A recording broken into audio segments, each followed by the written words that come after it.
मैंने भाषा आंदोलन से पहले से हम लोग इस आंदोलन में जुड़े हुए हैं। 2019 से इनके साथ हम लोग आंदोलन करें, क्योंकि मेरे होमगार्ड चूँकि आप जाने रहे गांव घर के लड़के इसको वैकेंसी में भरते हैं, तो मेरे सभी साथी हैं। आज शुरू से इसका आंदोलन में हम जुड़े हुए हैं और आज पुनः आंदोलन करने की स्थिति आई है। देखिए, ये एक ऐसी बहाली है जो अभ्यर्थियों की तरफ से पूरी तरह से क्लीन है, पूरी तरह से फेयर। ये कहीं गड़बड़ी का मामला नहीं है, क्योंकि ये कोई एग्ज़ाम नहीं है। अगर एग्ज़ाम होता तो क्वेश्चन पेपर लिख कर सवाल बनता। अगर एग्ज़ाम होता तो चलिए वो खाली ब्लैंक छोड़ के या किसी ने भर दिया, किसी अधिकारी ने सेटिंग किया। लेकिन ये दौड़ है और दौड़ सबकी आंखों के सामने होता है। दौड़ कड़कड़ाती धूप में होता है। Long jump, high jump, physical fitness, थाना वेरिफिकेशन, बॉन्ड पेपर और finally account open. Account open तभी होता है जब उसको एम्प्लॉय मान लिया जाता है। यानी लगभग इन्होंने भी मान लिया था और गवर्नमेंट ने भी मान लिया था ये लोग होमगार्ड अभ्यर्थी बनने के योग्य हैं। इनका अकाउंट ओपन होता है।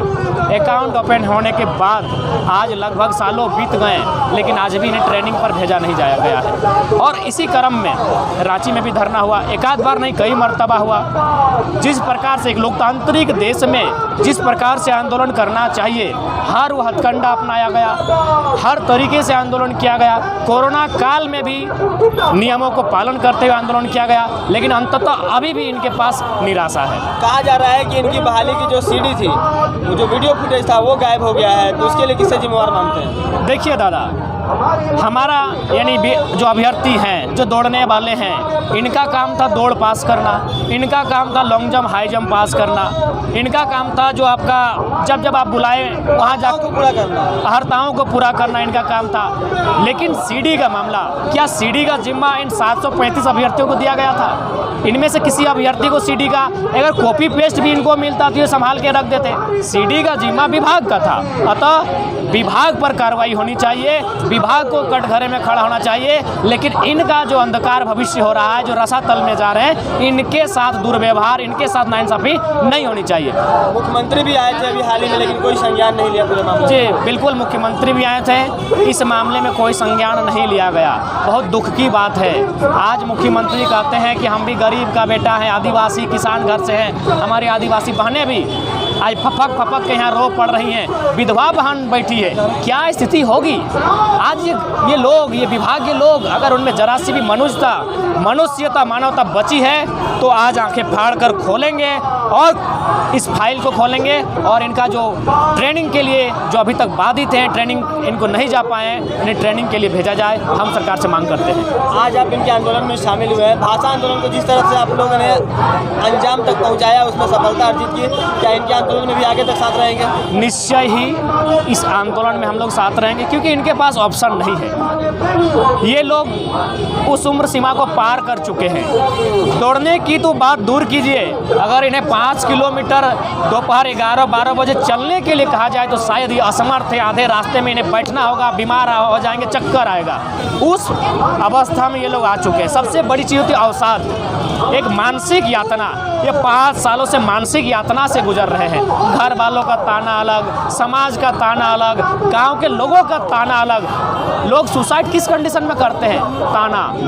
लोग सुसाइड अपने आप नहीं करते, जब उसे समाज से लांछन लगाया जाता है, ताना लगता है, वो सुसाइड की ओर जाता है। तो इसमें से लगभग 25-30% अभ्यर्थी ऐसे हैं जिन्होंने खुलेआम हमें भी कहा है और अपने साथियों को कहा है कि अगर ज्वाइनिंग नहीं होता है तो हम लोग सुसाइड कर लें। क्या सरकार और विभाग इतना अमानव भी हो सकती है, इतना असंवैधानिक हो सकती है कि लोग खुल कर कह रहे हैं कि हम लोग सुसाइड करेंगे और उस पर सुनवाई नहीं हो रही है? क्या रणनीति अपनाना चाहिए अब इनको? अब रणनीति हमारी जिला स्तरीय धरना है, क्योंकि जिला की बहाली है और हम चाहेंगे ये धरना यहीं पर समाप्त हो, इनका आंदोलन यहीं पर समाप्त हो और ये मसला यहीं से हल हो। और नहीं हुआ तो फिर हम लोग रांची के लिए कुछ करेंगे। इस मामले को अगर आप उपायुक्त और जिले के अन्य जो वरीय पदाधिकारियों से बात करेंगे? दादा, लगभग हमको लगता है 2017 से 22 5 सालों में 2 साल बीतने के बाद हमने आंदोलन प्रारंभ किया है। आवेदन, इसको लिखना, उसको लिखना, विधायक, सांसद, मंत्री, कोई ऐसा नहीं है धनबाद जिले में, कोई ऐसा अधिकारी, सक्षम पदाधिकारी जिसको हम लोग अपने इस पीड़ा से अवगत नहीं कराए हैं। कोई ऐसा नहीं है। आखिर हम लोग कहाँ जाएं? क्या रास्ता है हमारे पास? लड़का लोग तो ठीक है, मान के चलिए अगर इनके पास कुछ नहीं भी, अगर थोड़ा सा नेगेटिव मानते हैं, जीवन बसर कर लेगा। लड़कियों का क्या होगा, खासकर उन बहनों का क्या होगा जो अविवाहित है, 25 साल की आयु, क्या होगा उनका। बहुतों ने अपने घर में कह दिया है कि अगर नहीं ज्वाइनिंग हुआ तो विवाह नहीं करें। क्या परिस्थिति होगी, क्या होगा उस परिवार का, क्या होगा उस बहन का, पता नहीं। ये लोग कैसे लोकतांत्रिक व्यवस्था में जो कहते हैं हम में भी मानवीयता है, हम में इंसानियत है, वे लोग कैसे इस दुख को सह लेते हैं। वैसे सरकार के जो जिम्मेवार मंत्री हैं और जो अपने सूबे के मंत्री, मुख्यमंत्री हैं, साथ में जो पदाधिकारी हैं, खास करके जो अपने राज्य के डीजीपी हैं, होमगार्ड के डीजी हैं, उनसे क्या कुछ अपील करेंगे? माननीय से यही अपील करना चाहेंगे कि इनकी जो बहाली है पूरी तरह से फेयर है, निष्ठापूर्वक है, क्योंकि ये एग्ज़ाम नहीं है, ये पेन पेपर का एग्ज़ाम नहीं है, ये शारीरिक एग्ज़ाम है। ये दौड़ कर पास हुए हैं और दौड़ को चोरी नहीं किया जाता है। आप जो चेस का गेम होता है, लूडो का गेम, उसमें आप घपला कर सकते हैं, एक गुट्टी को बाहर कर सकते हैं। आप क्रिकेट के मैदान में ज़बरदस्ती छक्का नहीं मार सकते। ये फिजिकल गेम है, ये फिजिकल दुनिया है। तो यहाँ फेयर है, दौड़ से लेकर लॉन्ग जंप, हाई जंप सब फेयर हुआ है। ये लोग कहीं दोषी नहीं है। अगर दोषी जो है आप उस पर अगर कार्रवाई करना चाहें तो करें, हमें कोई मतलब नहीं है, लेकिन हमारे साथ इंसाफ होना चाहिए। 735 अभ्यर्थी जो चुन कर आए हैं, सबके हाथों में ज्वाइनिंग लेटर होना चाहिए। बिल्कुल, तो जिस तरह से 735 अभ्यर्थी यहाँ